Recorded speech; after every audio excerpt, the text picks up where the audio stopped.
What's going on, everybody? This is the comment section number 34, and we're starting out with me. Okay, so this is a community post that I put out on Monday. I'm building a space of serenity for listeners to help them hear peace and calmness in a world where there is chaos. For those that are interested, one of the reasons I've been putting out less videos on YouTube recently is because I started producing a new recording project under the moniker Spirit of Earth. It is sounds of ambience accompanied by improvised melodies on bass guitar. Each song is fully improvised, one take. The biggest help would be following on Spotify or Apple Music. Best to listen overnight on repeat, obviously. Just leave it on. Just turn the volume down, leave it on, and then when you want to hear it, turn the volume back up. But just leave it on and leave it on repeat. With links. There's also a Spirit of Music YouTube channel where I'm posting the full albums, but definitely I think I'd prefer, you could go there and follow or whatever, subscribe, but Spotify, Apple Music, any of that kind of thing. So that's the cat's out of the bag. Wow, that's what I've been up to. Part of what I've been up to, right, is putting out, did I write it down there now? No, I didn't. I'm putting out an album a week. I started in December, okay? Putting out an album a week, 15 songs, usually. Yeah, and I get that it's not prog rock. It's not rock, it's not any of that stuff. I've done a ton of different projects before, lots of different recordings and bands and things like that. And this is something that I felt like I can do myself, that I could do kind of quickly. Because I had a different project previously, like years ago, where it was more like a rock, grungy, dirty kind of project where I was also singing, called Filthy Racket, and that just took more time to do, where I wanted to do, I don't have a ton of time anymore, right? So, but I still want to do stuff and produce stuff. So for many reasons, I decided to do this. Okay. Also, I have a friend who has done stuff like this, and watching his journey doing it and learning his processes and seeing him do it and just all of that was incredibly inspiring, really incredible stuff.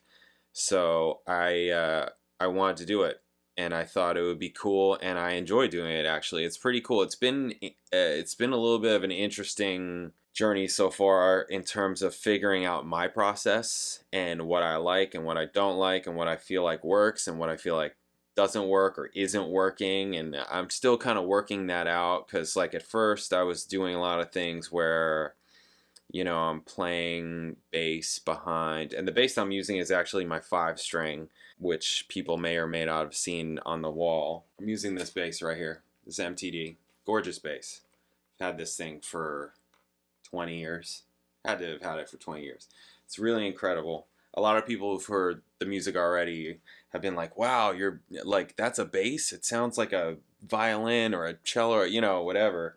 And it's like, no, it's just this thing. It's just this. I'm not running it through anything. I may be putting some effects on it, like a delay and reverb, things like that. I think that there's an album that I put a chorus on there. So it's just like basic stuff like that, but it's a bass. You can tell it's a stringed instrument, right? That's what it is. And it's all one take. It's all fully improvised, one take. Very minimal editing, if at all. The vast majority of them are just like, that's the take, it's done, stamp of approval, move along, right? And that's by design. It's basically by design, because I want it to be like a factory, a process, a business, not a hobby, not a passion project in that kind of way, but taking what is my passion, which is to play music and play the bass, and just doing it to death. So that's what that is. Check it out. Again, it's not, I'm thinking it's not for everybody, or at least it is for everybody, but not for all the time. This goes along with talking about what's the purpose of music, and people nowadays are not just sitting down and listening to music for the most part. They have music for things. So this is music for things, for chilling out, for background music, for meditation, for relaxing, for sleeping, for like those kinds of things, right? Whatever you want, just all that kind of thing. And for the people that I've shared this with, right, this project, which is not many, they're already giving me feedback and also using it for those reasons, which is fantastic, right? It's fantastic. So check it out, Spirit of Earth on Spotify. The links are in all the descriptions, by the way. They have been. I don't know if anybody's noticed. Probably not, but now you can notice. Anyways, all right, so that's what's going on with that. That's my little plug for that. All right. First comment, YVR Kid 7070, what's going on? Queen, save me from the game. When you have 4 songwriters, you don't have filler, just saying. Also, that's not correct. That being said, you might enjoy Queen live more. Yeah, that I would say is accurate. But also, you're writing this on the game. The game was kind of tough. But yeah, I absolutely do not agree that when you have 4 songwriters, you don't have filler. That's just, in my opinion, not accurate. That's not accurate. It's just not. Everybody writes shit. And everybody writes, I'm talking about writers now. Like, people that write, it's not like every single thing that they write is fantastic. And these guys aren't writing together specifically. They're writing individually and bringing the song in, right? Maybe somebody else writes a lyric or that kind of thing or whatever. But for the most part, it's like, okay, this is Brian May's song. Okay, this is John Deacon's song. Okay, this is Roger Taylor's song. Okay, this is Freddie Mercury's song, right? And I see that, I think that you're saying that because all of them are bringing in songs that there's no filler. But I mean, what was John Deacon's first song? It was the Misfire. That is total. That's I'm not even gonna call it filler. It's just not a good song. It's not a good song. There's no I'm not accepting that. So sorry. Sorry, not accepting that. Okay, next. Martina Alderink 7773, what's happening?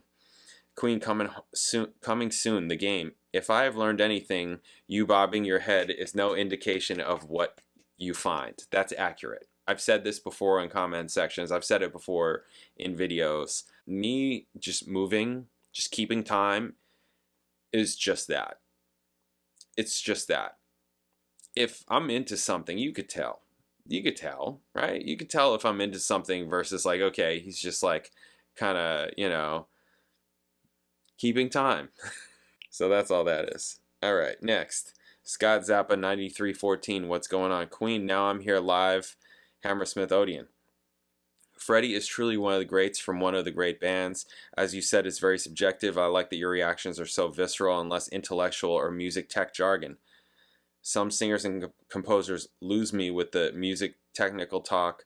I, for the most part, don't know what the F they're talking about. John Deacon also reminds me of John Entwistle, very businesslike, not at all like Geddy Lee. Yeah, Geddy Lee is he needs all the attention. That guy needs attention. He craves it. He's looking for it. He needs your all of that. I'm not saying he needs your approval. I almost say he needs your approval. I don't quite feel that. He just he wants it. Why else would somebody one-legged hop across the stage? So that you watch the guy one-legged hopping across the stage and not the drummer that's just incredible, right? Or the guitar player that's being goofy. Anyways. John Deacon, John Entwistle, yeah, okay. Yeah, so I picked this out also because I like that your reactions are so visceral and less intellectual. Thank you. There are some people that don't like that. There are definitely people that want me to get more in depth with that aspect, which that would take a lot more time for me. I don't have a ton of time. It would definitely cut down on my release schedule if I were to do that. And I have been thinking about doing things like that. There's lots of certain ideas of videos that I have in my head that I want to do, and I just need to do them, but also I need time and the gig schedule, is happening. I've got a wife, I've got a kid, and those kinds of responsibilities. And also now, I'm putting out a 15-song album every week. That takes some time also. I have to record them. And that's a whole process. If anybody's interested in this stuff, obviously you can comment and ask me, and it could be in a comment section, or I can make videos on it or whatever. I don't know if people are going to be interested in that kind of stuff. Maybe they will, maybe they, whatever. But because that's a process that takes time. But I do have ideas of how I can get more technical a little bit. But a lot of it with me is visceral. To me, it's like Charlie Parker. I believe this quote that I'm thinking of is credited to Charlie Parker, in terms of learning music theory and then just forgetting it. Just forgetting it. Now, obviously, I went to college for music. I've been studying music since I was 8 years old, right? I have been doing music since then. That's decades, right? That's a long time. And that doesn't make me the best. I'm not the best. It's not about that. I don't have an ego about that kind of thing. I know what I can and I can't do, and I know when someone is better than me, and also when they're not, or when it's different, because it's not always the same. Some people are good at certain things and I'm better at certain things, and et cetera, right? I feel like I'm very realistic, but I don't always think about music theory. Like, some people really, really, really, that's how they think about it. That's how they hear it. They everything is, they're dissecting in that kind of way, and I don't do that. I can know what it is. I can do that, but that's not the point of music to me. That's not the point of music to me at all. Music is visceral to me. It totally is. It absolutely is. I mean, I like metal and heavy music, and that shit's visceral. Also, soul music, I feel like, is super visceral. Super visceral. Jazz music is incredibly visceral. Really. The music that I like, I would say, is visceral because you feel it. That's the kind of music that I like. If I'm not feeling it, I don't like it. It could be even like be just a basic nice song. Like recently I did that Genesis Man on the Corner. I love that song. That's a gorgeous song. Love it. And it's super basic. It's really basic. There's not much to it, but I like it. So anyways, thank you for that comment. Okay, next. James 3461. What's going on? It's unfortunate that you're doing this album. Of all the Genesis albums, this is the donation request. Of all the Genesis albums, this is probably the worst. It's going to be a painful ride. If you want to hear a good one, anything from 71 to 77 is the way to go. The song Abacab is absolutely dreadful. I didn't think it was dreadful. Who done it was dreadful. This is the point where the bottom fell out and it was all pop music from here on. I didn't think it was pop music either. Well, let's see what I said. I said, it's not unfortunate. It's a donation request. Someone wants my opinion on it and I haven't heard it before. Painful to some, as always, I suppose. And after hearing it, I would never call this album pop music, which is surprising because I got a request for Paper Late not that long ago, and that was recorded on the same sessions as Abacab. I was expecting more of Paper Late. Yeah, I really was, and that's not what I got at all. Like, at all. It was way more proggy than I expected. I was expecting a lot of, just way more of the pop direction, and it sounds like their next album is, I'm trying to remember what the comments were saying. Their next album was way more poppy, and it just went pop from there. I'm not mad at pop music, personally. Like, I'm not. To me, a good song is a good song. I don't care if it's pop or not. I don't need to. I'm not some like prog hero. I'm not. I'm just doing this stuff because I like music. I like prog stuff too. That's cool. But some of it is too much and it's taxing on the ears, and it's not always, you're not always in the mood to hear it because sometimes you just want to chill out and you want to put on Spirit of Earth. Or just something that you can just that you've heard a lot, and that could be prog stuff, that you've just heard a lot and you just don't want to think about what you're hearing because you're just trying to relax. You're just trying to chill out and unwind. That's the word I was looking for. You're just trying to unwind. So I didn't grow up with Genesis, like listening to Genesis, or right now I'm starting Yes. I didn't grow up listening to Yes. I had the one album, I had Fragile, and that was it. And even that was a little bit taxing. I liked Roundabout and Heart of the Sunrise, and that was mostly it on that album. I'll get to it.